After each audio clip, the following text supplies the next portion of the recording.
Alright, and hello everyone. This is AJ here from Chartian. So let's look at what markets can do this week. First of all, let's discuss the structure of Nifty. तो Nifty में हमने last video में जो चीज discuss करी थी that whenever the resistance is broken if the price is not able to sustain above the resistance, मतलब अगर प्राइस रेजिस्टेंस के ऊपर ब्रेकआउट करे एंड अगर ऊपर सस्टेन ना कर पाए तो इवेंचुअली ये ब्रेकआउट जो है ये बुल ट्रैप में कन्वर्ट हो जाता है. बुल ट्रैप का मीनिंग क्या होता है कि वट एवर बायर्स, जो भी बायर्स ने इस ऊपर के रेंज में एंटर किया होगा, they are eventually trapped and जैसे जैसे प्राइस नीचे आना शुरू कर देता है they get panicked and eventually हमें एक सेल ऑफ देखने के लिए मिलता है. तो इसमें सबसे इंपॉर्टेंट चीज जो होती है बुल ट्रैप आइडेंटिफाई करने के लिए या फिर बियर ट्रैप आइडेंटिफाई करने के लिए is the breakout level and उसके अराउंड प्राइस का बिहेवियर. तो यहाँ पे सिंपल चीज आपको सिर्फ ये देखनी है कि जब भी ब्रेकआउट होता है तो जब तक इस ब्रेकआउट लेवल के ऊपर प्राइस होल्ड कर रहा है is all well and good, लेकिन जब भी ये प्राइस उस ब्रेकआउट लेवल को फिर से नीचे की तरफ ब्रेक डाउन कर दे एंड इसके नीचे सस्टेन करना स्टार्ट कर दे एंड ये जो लेवल है फिर से अगर रेजिस्टेंस की तरह अगर काम करना शुरू कर दे तो हम ऊपर के स्ट्रक्चर को बुल ट्रैप मानते हैं. तो एग्जैक्ट सेम में आपको जैसे टेक्स्ट बुक का पैटर्न होता है वैसे ही ये पैटर्न दिखाई देगा that once the breakout happened here, ये वाला ब्रेकआउट एक बार होने के बाद में what we saw here is ऊपर की तरफ इस प्राइस सस्टेन नहीं किया एंड इवेंचुअली नीचे आने के बाद में ये प्राइस फिर से इसी लेवल के आसपास में रेजिस्टेंस लिया है. If you can mark this level out very clearly, this is the 23,869 870 zone. तो इसी लेवल के आसपास में प्राइस ने फिर से रेजिस्टेंस लेना स्टार्ट कर दिया.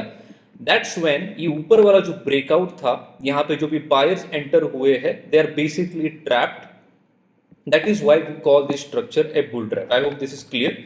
नाउ बुल ट्रैप के बाद में क्या होता है, तो सबसे इंपॉर्टेंट चीज बिकॉज हमें एक्चुअल में ट्रेड करना है इसे, दिस इज कि जब तक प्राइस 23,870 जो भी रेजिस्टेंस है जो फिर से रेजिस्टेंस का ही काम कर रहा है, जब तक प्राइस इसके नीचे होल्ड कर रहा है पॉसिबिलिटी ये बन जाता है कि प्राइस नीचे की तरफ के रेंज को टेस्ट करे या फिर ब्रेक करे. दैट मीन्स जो भी बायर्स यहाँ पे ट्रैप हो चुके हैं जैसे जैसे प्राइस धीरे धीरे करके नीचे आना शुरू कर देगा, maybe some buyers are already panic, लेकिन जैसे जैसे प्राइस नीचे आना शुरू कर देगा वो बायर्स इवेंचुअली पैनिक होना स्टार्ट कर देते हैं. Eventually you will get to see a sharp breakdown from here and price minimum इसे टेस्ट कर लेता है अगर प्राइस के नीचे सस्टेन कर देता है तो. Okay, I hope the logic is clear. तो ट्रेड प्लान कैसे होना चाहिए, दैट मीन्स अगर मंडे के दिन ओपन होते टाइम अगर प्राइस यही पे फ्लैट ओपन होता है फिर एनीवेयर बिटवीन 40-50 पॉइंट्स का गैप अप भी अगर होता है, हमें सिर्फ क्या करना है, we have to observe the behaviour of price around 23,870 region. मतलब एग्जैक्टली इस लेवल के आसपास में 10 से 20 पॉइंट का बफर आराम से रखा जा सकता है.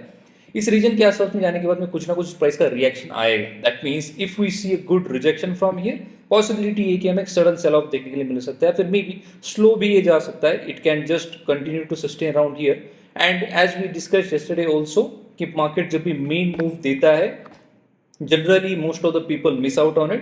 तो यहाँ पे आपको ऐसी एक चीज ऑब्जर्व करनी होगी कि ब्रेक यहाँ पे अगर ब्रेकडाउन या फिर रिजेक्शन हुआ भी उसके बाद में सिर्फ आपको प्राइस का बिहेवियर ऑब्जर्व करना है कि जो भी अपस्पाइक्स आ रहे हैं आर दे होल्डिंग अप और are they rejecting very quickly.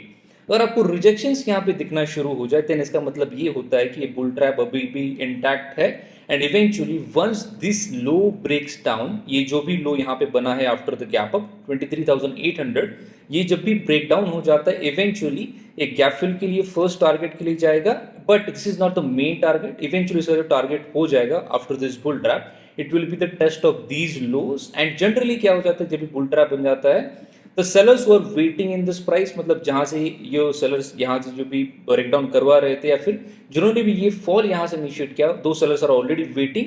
तो यहाँ पे क्या हो जाता है once the price comes down here तो it creates a catalytic reaction. मतलब क्या हो जाता है कि बायर जो भी ट्रैप हुए हैं वो पैनिक होना स्टार्ट करते थे, स्टार्ट सेलिंग एंड नए सेलर्स भी ऐड होना शुरू हो जाते हैं. Then we get to see the momentum and then उसके बाद में सडन एक फॉल हमें देखने के लिए मिलता है. Hope this is clear. तो ट्रेड करने के लिए सिंपल चीज यहाँ पे यही है कि will have to be little smart and अगर ओपन फ्लैट हुआ है फिर गैप अप हुआ तो हमें ऑब्जर्व करना होगा कि प्राइस यहाँ पे रिजेक्ट होता है, नहीं रिजेक्ट होता तो हम यहाँ से शॉर्ट ट्रेड ले सकते हैं for a target of previous days low and eventually gap fill. Maybe यहाँ से थोड़ा गैप फिल के बाद में बाउंस आ सकता है बट इवेंचुअली अगर फिर से इसी लेवल के आसपास में प्राइस रिएक्शन लेगा तो eventually we can see a fall from here and the main trade here is not trading the smaller spikes for the gap fill because main trade यहाँ पे जो है ऑलरेडी हम डाउन ट्रेंड में है तो मेन ट्रेड यहाँ पे जो है that is to trade the fall here and not the rise from there. Okay, तो ये तो हो गई बेरिश सिनेरियो की बात। नाउ लेट्स टॉक अबाउट कि बुलिश सिनेरियो अगर यहाँ से बनना है तो उसे कैसे आइडेंटिफाई करें यानी कैसे ट्रेड करें। तो as simple as a bull trap is if the bull trap fails, मतलब अगर बुल ट्रैप फेल होना है तो price has to reclaim comfortably about 23,870 80 and आराम से यहाँ पे हम थोड़ा वेट भी कर सकते हैं। We have to comfortably wait for the price to cross even about this levels and strength जो होता है ऐसे केसेस में, अगर बायर्स को रियल में स्ट्रेंथ अगर दिखाना है तो you will clearly see strength here, मतलब प्राइस यहाँ पे ज़्यादा रिजेक्शंस नहीं लेगा, इवेंचुअली इसके ऊपर एक्सेप्ट होना स्टार्ट हो जाएगा एंड उसके बाद में अगर यहीं पे सस्टेन करता है तो we can see up move from here. Now सबसे इंपॉर्टेंट चीज़ यहाँ पे ये होती है कि we don't have to try too hard in this region to enter shorts or longs. So we should wait around this area to find out कि price करना क्या चाहता है, उसके बाद में ही हम कुछ डिसीजन ले सकते हैं। सो यहाँ पे छोटे छोटे अगर कोई स्पाइक्स आएंगे 30 40 50 पॉइंट्स के इंट्राडे में, हमें उन्हें थोड़ा सा लेट गो करना पड़ेगा, बिकॉज हम छोटे छोटे स्पाइक्स को अगर कैच करने में बैठ गए, if we misread this signals then there is a possibility that कि थोड़ा सा हम इसे गलत सिनेरियो में देख सकते हैं, मतलब यहाँ पे ओवर ट्रेडिंग होने का भी चांसेस बढ़ जाता है। That's why this zone is for observations mostly, and अगर इसके बाद में अगर आपको क्लियर रीड मिलता है उसके बाद में लॉन्ग या फिर शॉर्ट ट्रेड कंफर्टेबली किया जा सकता है, बिकॉज मेन ट्रेड हमारा जो है वो इसके नीचे है, प्रीवियस डे लोज के ब्रेकडाउन के नीचे, या फिर मेन जो बुलिश ट्रेड है वो इस 23,900 920 के ऊपर है। इसके बीच में जो भी होगा most of the traders will be panicking और let's say over trading in this middle region, हमें इससे बचना होगा। ओके, अब the point is clear from trade plan perspective. जैसे हमने कल भी एक्सप्लेन किया था कि ट्रैप्स अगर यहाँ पे बना तो ब्रेकआउट या फिर ब्रेकडाउन से अच्छे ट्रैप्स होंगे, बिकॉज यहाँ पे अपॉर्चुनिटीज हमें अच्छी खासी मिल जाएंगे। ओके, नाउ इंट्राडे के बेसिस पे हमने आज ये ब्रेकआउट भी ट्रेड किया था। अगर आप स्मॉलर टाइम फ्रेम्स में जाकर के देखोगे तो प्राइस ने यहाँ पे क्लियर ब्रेकआउट दिखाया था इंट्राडे में, हमने ये लॉन्ग पकड़ा, but eventually what happened, price did not show continuation of this strength about 23,900 and eventually यहाँ से हमने एक शॉर्ट ट्रेड भी अटेम्प्ट किया फॉर अ रीटेस्ट हियर, लेकिन इवेंचुअली ये बुल ट्रैप पे कन्वर्ट हो गया, हमें एक अच्छा खासा फॉल देखने के लिए मिला। सेकंड हाफ में सेंसेक्स का एक्सपायरी था, so price mostly went sideways and end of the day में थोड़ा सा फॉल आया, but it was not really worth it to trade. Now जो गैप रीजन है वो हमारे लिए अनदर अपॉर्चुनिटी बन के आएगा, because whatever short trades we might take from here based on the price rejection, हमारे लिए ये गैप फिल का फर्स्ट ऑब्जेक्टिव रह सकता है। यहाँ पे एक बेस्ट सिनारियो रहेगा कि हम यहाँ पे शॉर्ट्स को बुक कर ले, बिकॉज यहाँ पे प्राइस के रिएक्शन आने के चांसेस काफी हाई रहते हैं।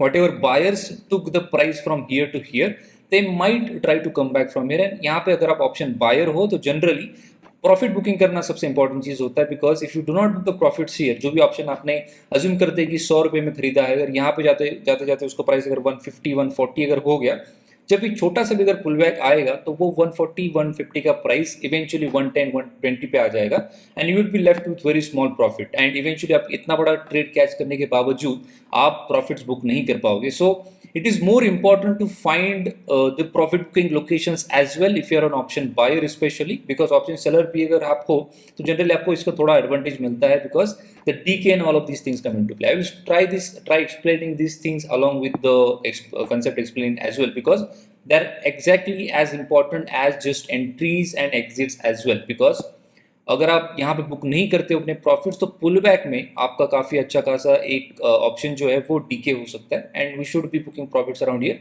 फिर से हम एक शॉर्ट एंट्री ढूंढ सकते हैं यहाँ से, and then eventually main fall को ट्रेड कर सकता है। You are getting the point. Bank Nifty की अगर हम बात करेंगे तो you will see that bank Nifty is taking a resistance around 51,620 30 zones, and similar ways में थर्सडे को जैसे अप मूव आने के बाद में suddenly buyers were not able to hold above levels and we show rejection. Similar ways में Friday के दिन में भी हमें ऐसा ही रिजेक्शन देखने के लिए मिला। एंड अगर हम डेली चार्ट्स की बात करेंगे तो बैंक निफ्टी का जो डेली चार्ट है it is filled with many weird candles, मतलब आपको यहाँ पे अगर देखेंगे आप तो एक बड़ी बेयरिश कैंडल के बाद में we saw multiple inside bars, then we again saw outside bar, again हम इनसाइड बार देख रहे हैं। सो अगर हम बैंक निफ्टी का डेली चार्ट देखेंगे तो overall scenario remains the same, that selling आने के बाद में मार्केट अभी एक पॉज ले रहा है, एंड यहाँ पे हमें बेस्ट चीज जो होगी वो होगी टू आइडेंटिफाई शॉर्टिंग लोकेशन। जब तक ये विक्स हमें दिख रहे हैं, that means if you can easily see here breakout यहाँ से जो हुआ था उसके बाद में price is taking resistance around the same level, तो this is basically a breakdown retest. जब तक प्राइस 51,700 के नीचे होल्ड कर रहा है, you will have to assume that कि प्राइस एक बेयरिश ग्रिप में है। Okay, now smaller time frame की बेसिस पे तो अगर हम देखने जाएंगे तो this week we are going to have a fin Nifty expiry as well, and bank nifty key premiums are very high, so mostly I think most of us are not trading bank nifty, we are mostly trading nifty. And this week we also have two expiries of fin nifty and mid cap nifty as well, so I think it makes more sense to discuss fin nifty, but overall एक idea के लिए bank nifty को भी discuss कर लेते हैं। now bank nifty के case में we have a gap around here जो फिल होने की कोशिश हुई थी, ऑलमोस्ट फिल्ड ही मान सकते हैं। सो बैंक निफ्टी के लिए जो रेंज रहेगा that is going to be 51,700 and नीचे की तरफ 51,030।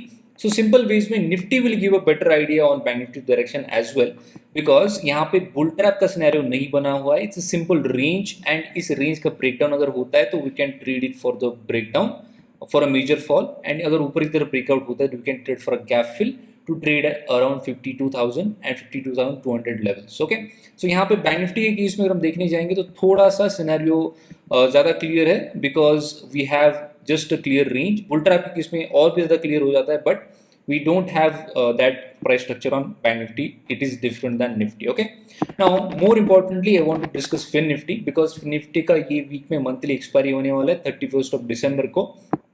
सो प्राइस स्ट्रक्चर के हिसाब से अगर हम देखने जाएंगे तो it is almost similar to bank Nifty, लेकिन अगर हमें एक्सपायरी के दिन कुछ मोमेंटम चाहिए तो price should break out comfortably above this zone instead of just one level. I am marking the zone here, या फिर नीचे की तरफ का इस लेवल का अगर ब्रेकडाउन हमें देखने के लिए मिला तो एक ट्रेंडिंग एक्सपायरी इस वीक हमें फिन निफ्टी का देखने के लिए मिल सकता है, which is if you do get to see breakout, मतलब मंडे का जो भी हो, लेकिन अगर थर्सडे के दिन ट्यूसडे के दिन अगर हमें इसका ब्रेकआउट देखने के लिए मिलता है विद स्ट्रेंथ, देन ये एक्सपायरी ट्रेंडिंग बनने का पॉसिबिलिटी काफी अच्छा सा बढ़ जाता है। नाउ ट्रेंडिंग इसका मतलब ये नहीं कि ब्रेकआउट हो गया तो सडन प्राइस यहाँ से लेकर के यहीं तक चला जाएगा।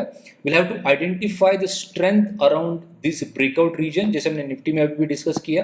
किसी भी पॉइंट पे अगर ब्रेकआउट होने के बाद में अगर प्राइस रिवर्ट हो जाता है एंड इसी रेंज के नीचे अगर फिर से सस्टेन करना स्टार्ट कर देता है, तो the main move becomes to trade the fall of this bull trap and not the rise from here. तो उसके बाद में अगर बुल ट्रैप बना जैसे निफ्टी में स्ट्रक्चर बना है तो हमें ट्रेंडिंग डाउन भी एक एक्सपायरी देखने के लिए मिल सकता है, which will be a very good idea to trade. Okay, so this is about fin Nifty. Similar ways में फिन निफ्टी के नीचे की तरफ ब्रेक डाउन करता है तो ट्यूसडे के दिन इस फिन निफ्टी एक्सपायरी को ट्रेड करना does make sense if we do get to see breakout और ब्रेकडाउन ऑफ दीज लेवल्स। लेकिन अगर इसी रेंज में अगर मार्केट रहता है तो we should not be trading aggressively for the fin Nifty expiry. Expiry है इसका मतलब ये नहीं कि हमें उसे ही ट्रेड करना चाहिए। It should be more about identifying the trend and structure, जहाँ आपको क्लैरिटी है उस स्ट्रक्चर को ट्रेड करना कभी भी बेटर है, just because rather than trading just because की expiry को ट्रेड करना है। Okay, so one more thing, there is a mid cap nifty expiry as well, मैं इसे भी डिस्कस करूंगा since lots of people would be interested in the same, because mid cap nifty is a great index to trade when it comes to expiries, or at least it had the charm before जब तक इसकी weekly expiry चल रहे थे। लेकिन अगर आप देखने जाएंगे तो लास्ट के 4-5 days on mid cap Nifty index has been quite weird, जैसे निफ्टी में रहे हैं। लेकिन आई थिंक सो इसका क्लैरिटी हमें ओपन के बाद नहीं मिलेगा, बट ओवरऑल मैं आपको सिर्फ एक आइडिया दे सकता हूँ कि जब भी हमारे पास एक क्लियर रेंज होता है उस रेंज को ट्रेड करना काफ़ी ईजी हो जाता है। तो शॉर्टर टाइम फ्रेम के लिए, मतलब एक दिन के लिए वैलिड होगा ये, that is for expiry. Mid cap Nifty के लिए 12,855 इज अ रेजिस्टेंस जोन, जहां पे मार्केट ने 2-3 बार मल्टीपल टाइम रेजिस्टेंस लिया है, एंड नीचे की तरफ हमारे पास सपोर्ट जो है दैट इज अराउंड 12,664। तो एक्सपायरी के दिन मतलब कल अगर प्राइस इसके ऊपर ब्रेकआउट कर देता है, सस्टेन अगर करता है, तो same logic as Nifty as always we say sustain अगर होता है we can see up move from there. लेकिन more interesting trade for me here would be to trade this bull trap. Now अगर bull trap बन गया तो इसे trade करने का तरीका मैंने ऑलरेडी आपको बता दिया। वही सेम रेजिस्टेंस अगर फिर से रेजिस्टेंस का ही काम करता है आफ्टर ब्रेकआउट, देन पॉसिबिलिटी ये है कि ये हमें अच्छा खासा डाउन ट्रेंडिंग मूव देखने के लिए मिल सकता है। Okay, so this would be the thing for mid cap Nifty. And detailed में जो लेवल्स है वो आपको टेलीग्राम चैनल में डेफिनेटली मिल जाएंगे, लेकिन the point here remains the same. The skill of a trader remains on identification of strength या फिर वीकनेस, जो भी जब जितना भी आप इस स्किल को बेटर कर सको उतना आपको लाइव मार्केट में ट्रेडिंग करते समय डेफिनेटली हेल्प होगा, ठीक है। So that is overall scenario about mid cap Nifty. Now finally Nifty पे आ जाते हैं। I just summarise the video once and for all. Weekly charts में अगर निफ्टी को देखने जाएंगे तो we had sort of last week जो था दैट वाज सॉर्ट ऑफ एक पॉज कैंडल था आफ्टर दिस सेलिंग। इस सेलिंग कैंडल का जब भी फॉलोअप देखने के लिए मिलेगा तब हमें मोमेंटम का एक अनदर कैंडल देखने के लिए मिल सकता है जिसका टारगेट हो सकता है टू टेस्ट दिस 23,263 लेवल्स, ठीक है। नाउ छोटे टाइम फ्रेम में अगर देखने जाएंगे तो I am just repeating things, I you are getting what I am trying to say here. Similar thing यहाँ से लेकर के ये जो रेजिस्टेंस है ब्रेकआउट होने के बाद में फिर से नीचे की तरफ प्राइस आया है, that means this is a bull trap and eventually we can clearly see जब तक प्राइस इसके नीचे होल्ड कर रहा है we can clearly see the test of this support region around 23,650 and eventually 23,537 इसका भी ब्रेकडाउन हो सकता है अगर प्राइस 23,900 के ऊपर comfortably reclaim na kare to. Okay, so that's it for the time being. I hope you are getting the small things that I'm explaining here, and let me know what more topics would you like to discuss, and छोटी छोटी चीजें जो आप suggestions है definitely बताएं. We read all the comments and we look forward to improving these videos day by day. Okay, thank you so much for watching till the end, and see you in the next video. Okay.